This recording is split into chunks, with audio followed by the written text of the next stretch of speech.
So this time we are on the draw. I'm going to keep this. We have everything we are looking for in terms of a 2-mana creature plus the gifts. Like, normally you want some card draw filtering like the Serum Visions or Sleight of Hand.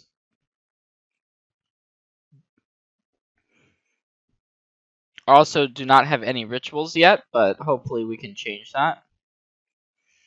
So it looks like we're up against the Living End. See how this matchup plays out. We're not actually playing that many creatures, so that being said, the ones we are playing are rather important. Doesn't matter too much which one we play between the Electromancer and the Baral. I'm just gonna go with the Electromancer. And I actually don't think we're gonna want to play the Baral, at least not right now, because we don't want 2 creatures to get living ended. There's really no reason to walk into that.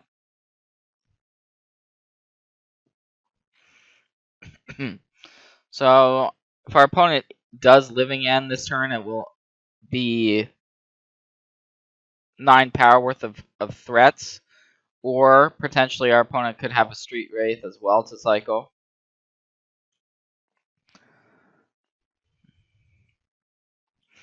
And we're looking like we could combo off on turn 4, most likely after the Gifts and Given turn. Alright, so here's Akari Zev's expertise. That's pretty annoying. So this is going to allow our opponent to cast that living end. And put us on the back foot, because with the horror and the ability for our opponent to cycle,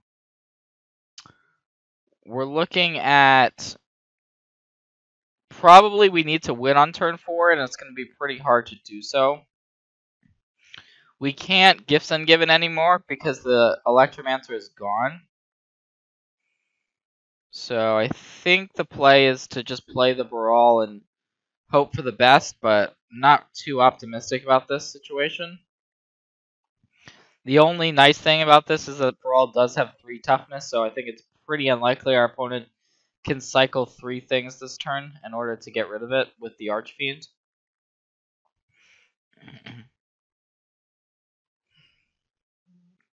I would still expect something to get cycled and make this essentially a 2-turn clock. We don't want to be blocking with this Baral. It's too important, but... So ways we could win on this next turn is we can still cast this Gifts Ungiven and try to get something going, because we have a ritual, we have a Manamorpho, so if this Baral stays in play, I think we at least have a shot at it. The issue is we don't actually have that much card draw, so it's going to be tough to actually choose what we want to get with the gifts. But here's another problem. So here's an Avalanche Riders. That's going to cut off our mana. So essentially one less mana to work with is a big deal. Kind of trades with a ritual or a Manamorphose, essentially.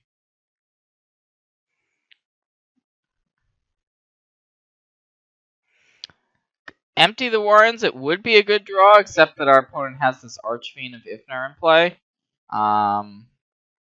So any cycler can wipe away all of these goblins, so it's actually not a good draw.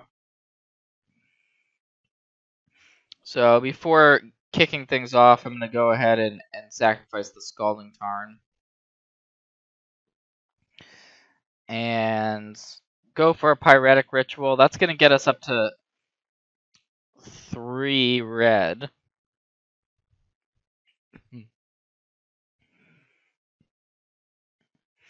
And now the Gifts Ungiven. So Haven't actually decided what to get with this gifts yet. I don't think we can simply get rituals because we don't have enough gas to do that, so we probably do want the Grapeshot because maybe if we're able to get rid of the Archfiend, we could then land the Empty the Warrens. That would be contingent on our opponent not having another access to another living end, but I'm gonna go for Grapeshot and Manamorphose. I think those are the clearly two that we want. I also think Peer Through Depths is a good one because it essentially only costs one here, and the effect is quite relevant. And then the last card. Do we want another ritual? Probably. Probably just another ritual.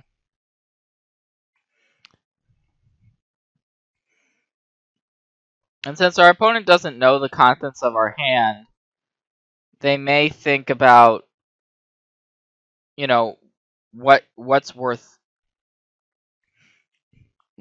binning. So if they just put the Manamorphose and the ritual into the graveyard, that's constricting our mana quite a bit. We only have this Manamorphose in hand to get. It can get us up to 2 mana, but it's not necessarily going to be enough. So we're going to have to get a little bit lucky. It looks like our opponent gave us another Manamorphose.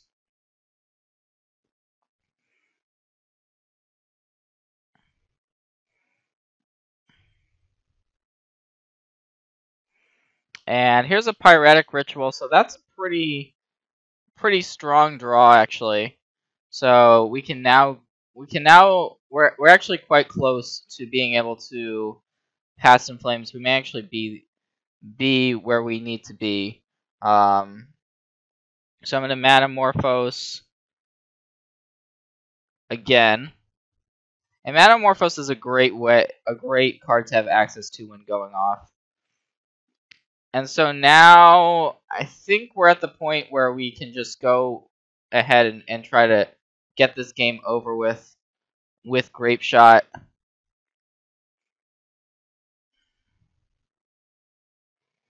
So I'm just going to go ahead and Grapeshot our opponent. And the reason why I'm doing this is we can pass in flames in order to get all of these spells back, and I believe we have enough in order to kill our opponent.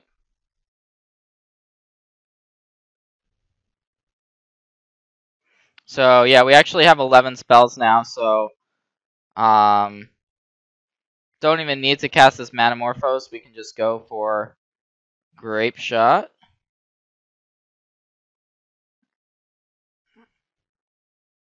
And this time it's going to be for 12, I think. 12 or 13, but in any case, it's going to be lethal. So, yeah, interesting decision there. I think our opponent might have misstepped in terms of what to give us. Could have constricted our mana more. Instead, we kind of got half mana acceleration, half card draw, which is kind of what we wanted. But wasn't so sure we were going to take that one. Ended up getting there, so looking at the sideboard options here. Living End is a combo deck. We don't want to sideboard in too much against it. So removal spells traditionally aren't great just because the creatures can come back from the graveyard. Shattering Spray, our opponent isn't playing artifacts. I actually think the Empty the Warrens is pretty bad, as we realized there versus that Archfiend of Ifnir. Swan Song can counter a Living End, so I'm going to board that in. Dispel, of course, can't. Living End is a sorcery. Pieces of the Puzzle is the only other card I would consider.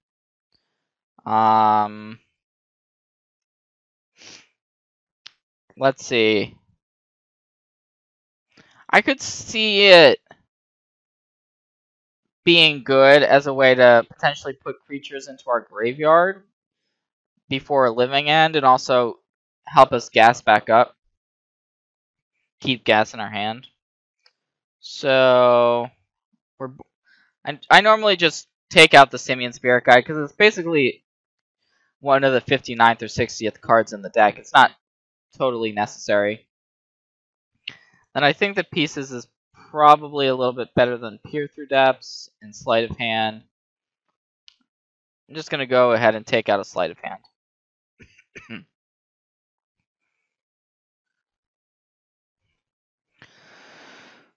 And so the reason why I was saying we can get creatures into our graveyard is because Pieces of the Puzzle looks at the top 5 cards, and then any instant or sorcery we don't take just go the rest of the cards just go to the graveyard. So this is a hand where we're pretty flooded on mana creatures. 4 of them is a lot. We also only have 1 land. So I'm gonna ship this back. I think we can do better. This actually isn't much better, but we're on 6, so I think we have to keep. Manamorphose is probably my favorite card in the deck just because it does both accelerate and fix your mana and draw you a card. So I don't think the deck could actually exist without Manamorphose, and pretty much always want it, assuming you have 2 mana or more. So went ahead and topped it in this situation. And what we really would like is a Gifts and Given. We've seen how throwing a bunch of cards in our graveyard, how that can be very helpful. And it looks like our opponent has a couple of basic lands. A little bit unexpected, coming out of Living End that traditionally has lots of non-basics. So that could mean that our opponent is a little bit mana screwed. Not sure, of course. But I am going to play this Goblin Electromancer now. We drew the card that we wanted, which is the Gifts and Given. So we can once again set up to try to win on turn 4, assuming that our opponent allows us to have this Goblin Electromancer.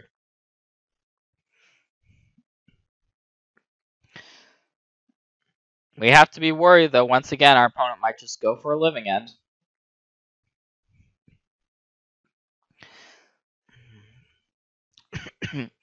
But it's pretty obvious how much easier it is to combo off when we have something like a Baral or an Electromancer in play.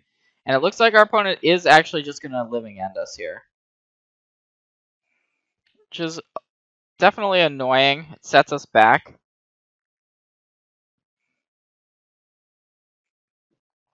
Without the Baral or Electromancer, the Manamorphose becomes much worse.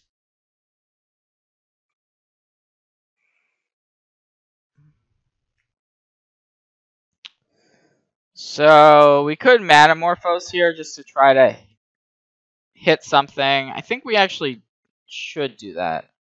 It doesn't seem good. Probably shouldn't have actually played this island first, just in case we draw Spirebluff Canal. So a little bit of a mistake, but found what we wanted. Okay, a little bit lucky there.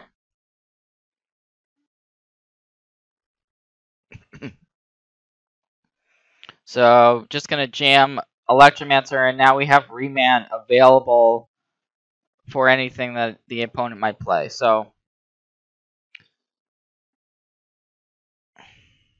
now what our opponent can do is start cycling things and to get this Electromancer off the board. So hopefully that doesn't happen. If our opponent has 2 cyclers. The reason why I think it's pretty unlikely to happen is because our opponent Living Ended on turn 3, which seemed to indicate not having a lot of cyclers, but as I say that, here's a Desert Ceridon getting cycled. So hopefully there's not another cycler here. If so, this Electromancer dies, and so does most of our chances of winning this game.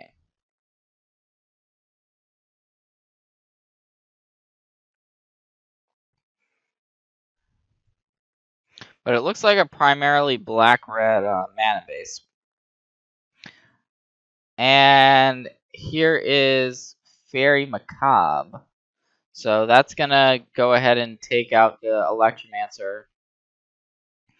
Make our future Past in Flames worse. And put us in a world of hurt, essentially. So going ahead and Ritualing and then Gifting. This turn, it's not going to do us a whole lot.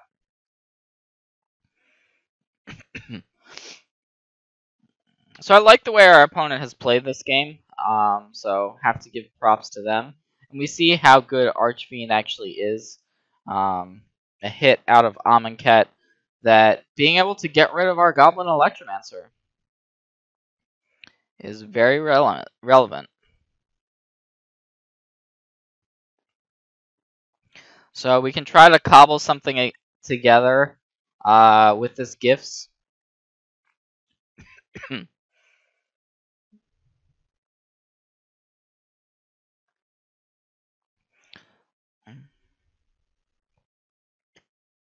So the question kind of becomes, what are we in the Gifts for, of course? Do we want to rely on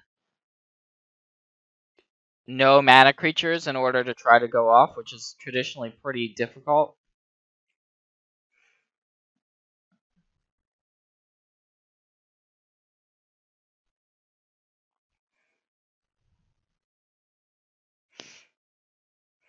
So, fair amount of options. If we try to get Baral or Electromancer, our opponent might just put those in the graveyard. If we go for a Grapeshot line, we could try to just get this Archfiend and this Dryad Arbor off the board. So I kind of like searching out the Grapeshot. I think Pieces of the Puzzle could be good in this situation.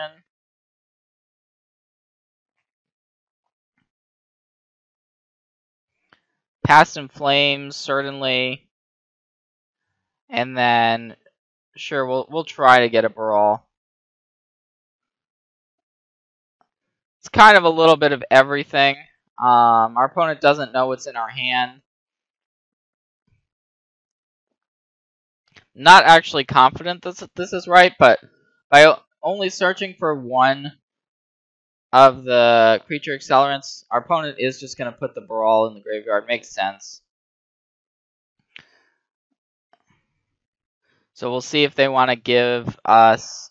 Probably we're going to get the Past in Flame. Well, no. Our opponent's going to put the Past in Flames in the graveyard, so we're going to get the Grapeshot.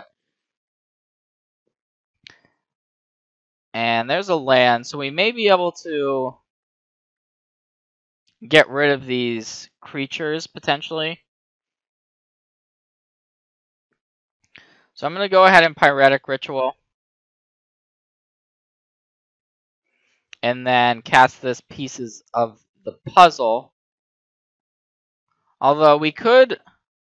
I guess we could try to Past in Flames, but we just don't... Yeah, we don't have enough stuff, so... We have to play this Pieces of the Puzzle before any type of Past in Flames would occur anyway. And, okay, cool. So, I think we go Manamorphose plus Desperate Ritual.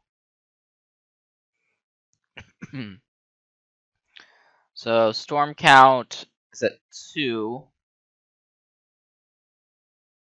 Might as well play this land. We could play Ritual, Splicing Ritual, but I don't actually know that we need to do that. I think we just want to cast one. Leave up the 2 mana in case we need the Remand for a Living End. So that's going to give us 3 mana. I'm going to go ahead and Manamorphose now.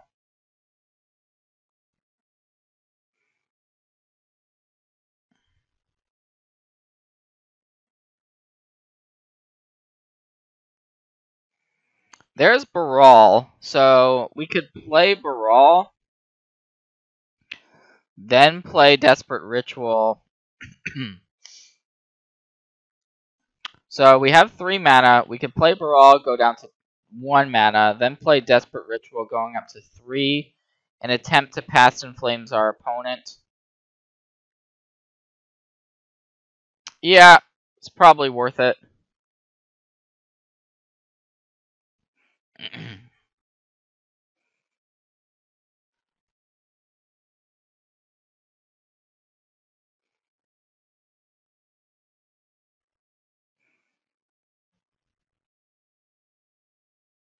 So our opponent's going to respond here with some cycle action. But because this Baral has 3 toughness, it's actually unlikely that it's going to die here. So I'm going to go for this Past in Flames. And it looks like that did resolve.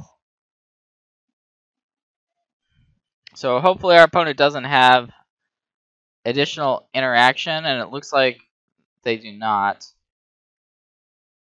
So we may be able to win here. Going up to 5 mana. We're definitely going to be reliant on the pieces of the puzzle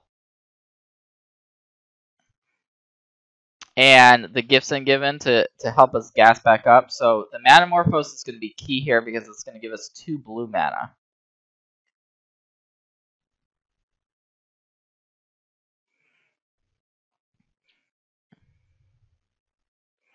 So I like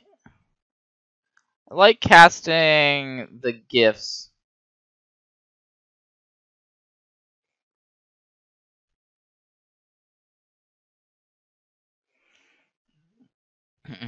So we definitely would like to get another Manamorphose or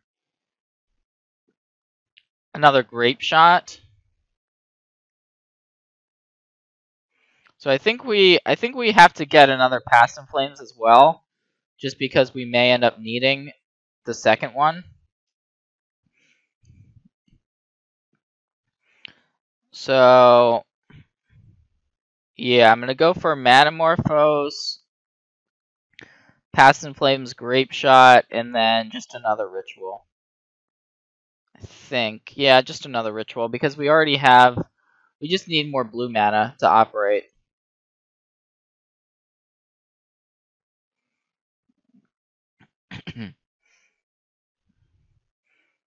So the Past in Flames can allow us to kind of, no matter what, get either Manamorphose, or if we just get that, if we get a second Grapeshot into our hand, we just have lethal with double Grapeshot.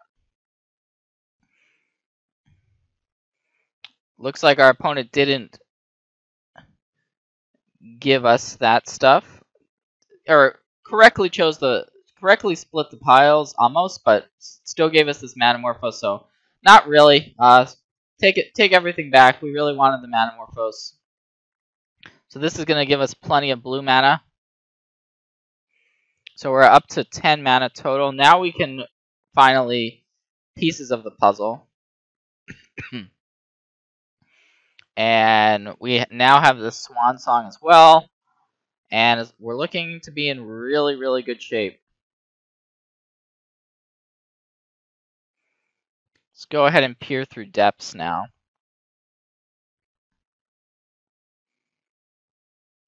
And we are going to end up casting this Past in Flames in the graveyard.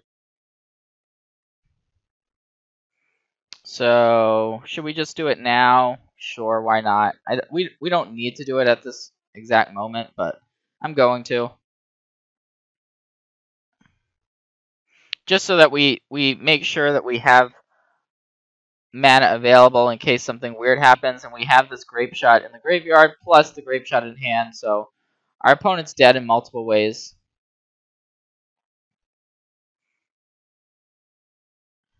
So this is a Grapeshot for 20. If for some reason it doesn't work, we have the second one plus counter magic.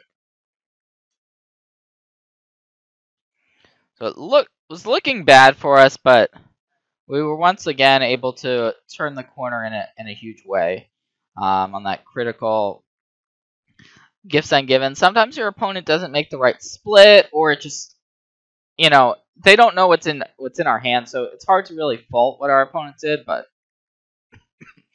ended up being perfect. And that's going to be the match.